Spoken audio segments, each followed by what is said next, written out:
Buenos días, estudiantes de tercer año de medicina que llevan el curso de inmunogenética en este primer semestre del año 2022. En esta ocasión vamos a hablar de los antígenos, de la estructura de los anticuerpos y de la estructura del antígeno leucocitario humano, llamado también HLA.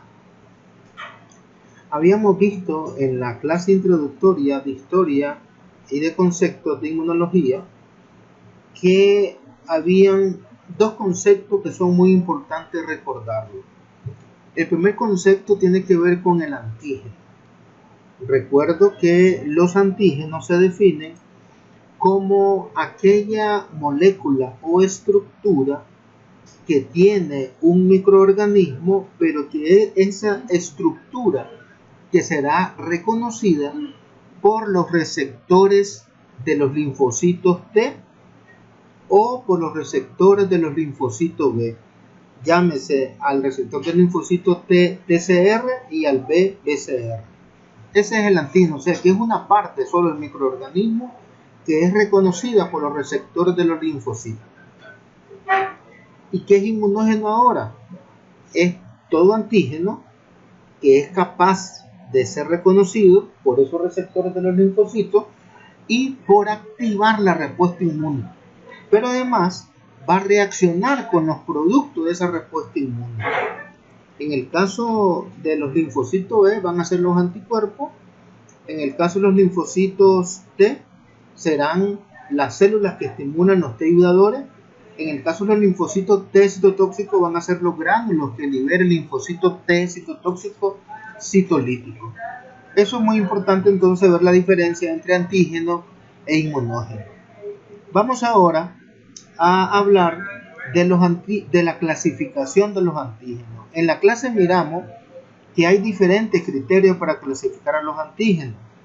En esta ocasión voy a referir solo a una de las formas de clasificar a los antígenos. Aquí tienen varias que miramos ya en la clase. Yo me voy a referir o a recordar la clasificación según el tipo de célula que lo reconoce. Y eso es muy importante porque al final, según el tipo de célula que lo reconoce, van a ser clasificados estos antígenos como antígenos timo-dependientes, ¿verdad? AG significa antígeno, TD timo-dependiente, o puede ser clasificado como antígeno timo-independiente, que es el antígeno TI. En el caso de los antígenos timo-dependientes, pues son la mayoría de los antígenos que expresan las bacterias, los virus, los hongos y los parásitos, menos mal. Y estos tipos de antígenos van a activar a los linfocitos B y van a colaborar con los linfocitos B, los linfocitos T helper o T ayudadores, principalmente el TH2.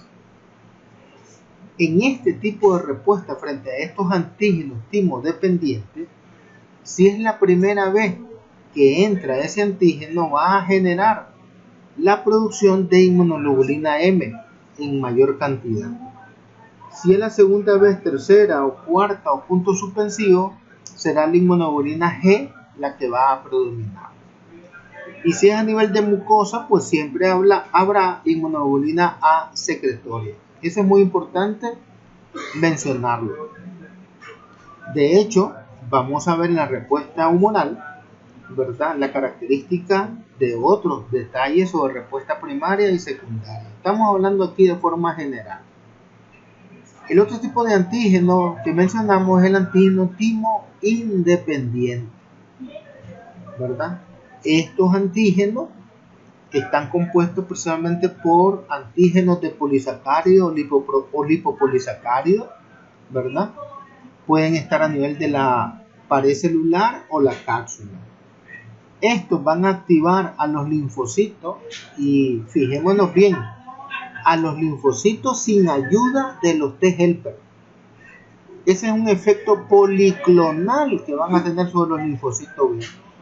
Pero hay una limitación, y es que en esta activación de los linfocitos B solo se va a generar inmunoglobulina M, o sea que no va a haber lo que generan los antígenos timodependientes, que es la hipermutación somática que se produce en los folículos linfoides del ganglio linfático, que lo mencionamos cuando hablamos de la clase de ontogenia y órganos linfoides. En esos folículos linfoides, los linfocitos van a generar la hipermutación somática. Se describe o se explica como la capacidad de los genes del cromosoma 14 que van a codificar las cadenas pesadas y los genes del cromosoma 2 y 22 que codifican las cadenas livianas. La combinación de todos esos genes es lo que genera la hipermutación somática, y esa hipermutación somática le va a permitir al linfocito B, a través de la célula plasmática, producir un anticuerpo determinado. Eso es hipermutación somática. Eso no lo tiene o no lo estimula los antígenos timo independientes. Por eso, en el caso de los antígenos timo independientes, solo va a producir inmunoglobulina M. No así los antígenos timo dependientes, que pueden producir M, G, A, E, si un parásito que migra tejido, por ejemplo, ¿verdad? Y prácticamente recordemos que estos antígenos timo independientes hay de dos tipos. Los antígenos timo independientes tipo 1, que son los que están principalmente a nivel de la cavidad pleural, y los antígenos timo independientes tipo 2, que generalmente están a nivel de la cavidad peritoneal. Es decir, que van a estimular la respuesta inmune a nivel respiratorio, los antígenos timo independientes tipo 1 o los tipo 2 a nivel intestinal. Pero va a predominar solo inmunoglobulina M. Esa es una limitación. Y algo que se me está olvidando es que otra limitación es que no generan memoria los antígenos timo independientes. Como dije, menos mal que los microorganismos tienen antígenos timo dependientes, porque esos sí generan memoria inmunológica. Y eso es muy importante. Bien, ahora pasaríamos al complejo mayor de histocompatibilidad, ¿verdad? En la clase miramos que el gen que tienen los genes que codifican esta glicoproteína es el cromosoma 6 en el brazo corto, ¿verdad? Ahí van a revisar ustedes en la clase que ya dimos, ¿verdad? En ese brazo corto del cromosoma 6 que están los genes que codifican a la glicoproteína llamada HLA clase 1, 2 y está la 3 también, que realmente son proteínas, algunas son proteínas del sistema complemento, que hablábamos en el video anterior. Bien, en esta parte del complejo mayor de histocompatibilidad que codifica a los HLA, que HLA significa antígeno leucocitario humano, pues prácticamente va a codificar dos HLA. Y aquí tenemos un resumen en esta tablita. Miren, el HLA clase 1 y el HLA clase 2. Ese cuadrito voy a pedirle que ustedes lo revisen, ¿verdad? O ya lo revisamos en la clase anterior. Sí, me voy a detener en la siguiente figura, y es cuál es la estructura del HLA clase 1, antígeno leucocitario humano clase 1 o complejo mayor de histocompatibilidad clase 1, que son los mismos. Observen ustedes, vamos a suponer que esta líneas a colores es la membrana citoplasmática de nuestra célula. Lo que está aquí abajo que estoy señalando sería el citoplasma, y lo que está aquí es la parte extracelular. Observen ustedes, en resumen, que este HLA clase 1 está distribuido en todas las células que poseen núcleo. Eso es muy importante. ¿Cuál es la estructura? Está conformado por dos cadenas. Una cadena alfa, que es esta larga, y una cadena beta 2 microglobulina. Observen que si yo describo la zona de este HLA, podemos ver que la porción de la cadena alfa que se inserta en el citoplasma, esa sería el dominio citoplasmático o intracitoplasmático.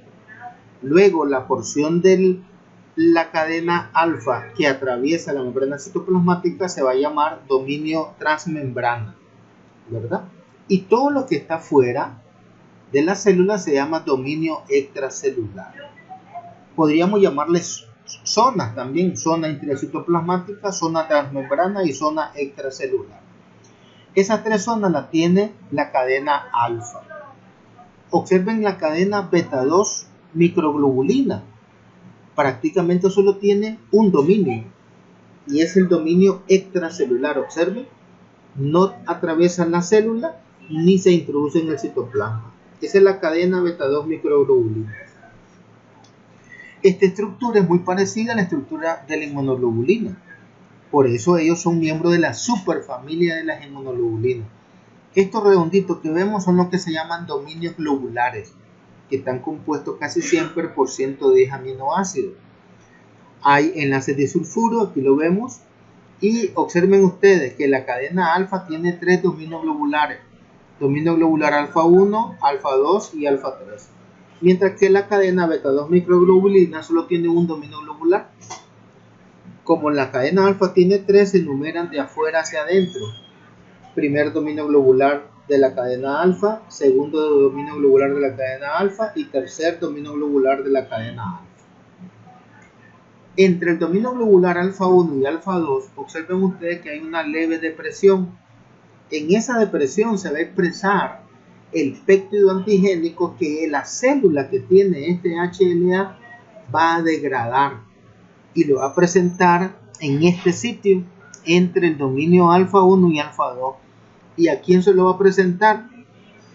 Recordemos en la ontogenia que el HLA clase 1 va a ser reconocido por el marcador CD8. ¿Y quién tenía CD8 en la ontogenia? El linfocito T citotóxico.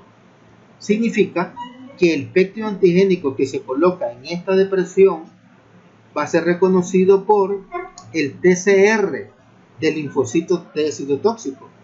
Y el HLA clase 1 será reconocido prácticamente por el CD8 que tiene el linfocito T citotóxico. Esta es la estructura, ¿verdad? Bueno, y el péptido antigénico que se deposita aquí, que la célula lo coloca ahí más bien, tiene entre 8 y 9 aminoácidos. Vean ustedes, pequeñito, ¿verdad? Pero es muy importante porque eso va a generar la respuesta inmune adquirida. El otro HLA es el HLA clase 2. Observen ustedes que el HLA clase 2 prácticamente va a estar restringido a la célula presentadora de antígeno, la que llamamos CPA. CPA significa células presentadoras de antígeno. ¿Y quiénes son las células presentadoras de antígeno? Ya lo habíamos mencionado. La principal es la célula dendrítica. Le sigue el macrófago y luego el linfocito B podría participar. Vean la estructura ahora del HLA clase 2, que está en las células presentadoras de antígeno. Por cierto, las células presentadoras de antígeno, llámese célula dendrítica, macrófago, ellas tienen núcleo también. O sea que pueden expresar el HLA clase 1 también. Vean qué bonito. Y eso es lo que da la gran diversidad a la respuesta inmune adquirida. Ok, este HLA clase 2 estará formado por dos cadenas idénticas, muy parecidas, vean ustedes. Una cadena beta y una cadena alfa. Ambas cadenas tienen dos dominios globulares. La alfa tiene dominio globular alfa 1 y alfa 2. Y la beta tiene dominio beta 1 y beta 2. Prácticamente entre el dominio globular 1 de la cadena alfa y el 1 de la cadena beta es el sitio donde se va a colocar el péptido antigénico que ha sido procesado por la célula que posee este HLA. ¿Y qué tamaño tiene ese péptido antigénico? Observen que es un poquito más grande que el que presenta el HLA clase 1. Este mide de 13 a 15 aminoácidos, mientras el anterior era de 8 a 9 aminoácidos. Observen que ambas cadenas tendrían los tres dominios globulares o las tres zonas. Todo esto sería la zona extracelular. Esta es la zona transmembrana y la parte que estoy señalando es la zona intracitoplasmática o citoplasmática, donde se anclan cada una de las cadenas que tiene el HLA clase 2. Hasta ahí estaríamos con el HLA y ahora hablaríamos de las inmunoglobulinas. ¿Cuál es la estructura que tiene una inmunoglobulina? Como miramos en la ontogenia de las células de la respuesta inmune, la inmunoglobulina estará formada por dos tipos de cadenas. Una cadena pesada, ¿verdad? Que realmente son dos cadenas pesadas, que son las más largas, todas estas que estoy señalando, vean ustedes, esa es la cadena pesada, ¿verdad? Indicada como cadena H, y dos cadenas livianas, que son estas que están hacia afuera, o cadena L, ¿verdad? Observen ustedes que tanto la cadena liviana como la cadena pesada tiene una región, que es la amarilla que vemos aquí, que se llama la zona o la región variable. En esta región variable es el sitio donde se va a ubicar el antígeno del microorganismo.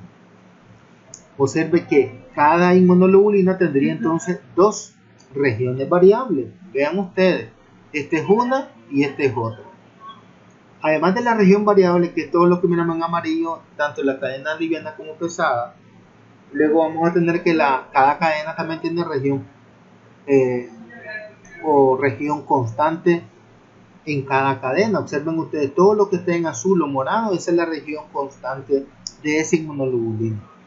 La cadena liviana, observemos, tiene un pedazo de región constante, y la cadena pesada tiene una porción más grande de región constante. Repito, la cadena liviana es una porción pequeña que tiene, mientras que la cadena pesada es más larga la porción que tiene de región constante. En resumen, todo lo azul es región constante o carboxilo terminal o fracción cristalizable le llaman también, y lo amarillo sería la región variable o amino terminal. En la región amino terminal o región variable es el sitio donde se coloca o se reconoce al antígeno del microorganismo.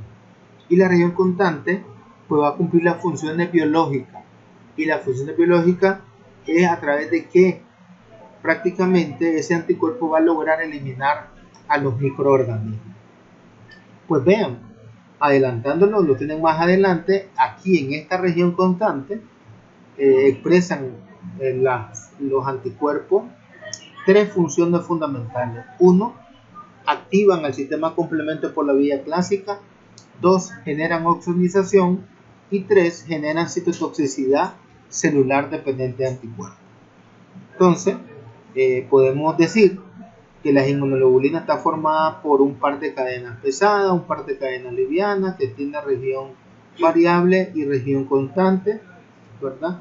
Y que la inmunoglobulina pues se va a producir en la ontogenia, ¿verdad? O el origen genético de las inmunoglobulinas se da a nivel del cromosoma 14, las cadenas pesadas, y la liviana en el cromosoma 2 o 14.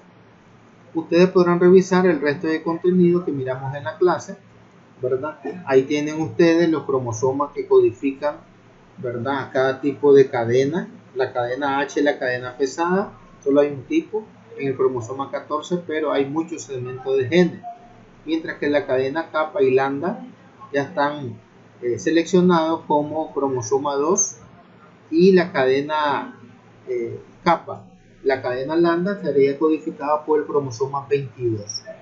Toda la combinación de los genes, tanto del cromosoma 2 o el 22 con el 14, es lo que genera la gran variabilidad de las inmunoglobulinas, y eso es lo que se llama la prácticamente el término de hipermutación somática, la combinación de todos esos genes que le da la gran diversidad en la producción de inmunoglobulina. Eso es muy importante porque la respuesta adquirida tendrá capacidad de responder frente a muchos microorganismos muy particulares. Bien, agradezco el tiempo tomado. Pasen buen día, jóvenes.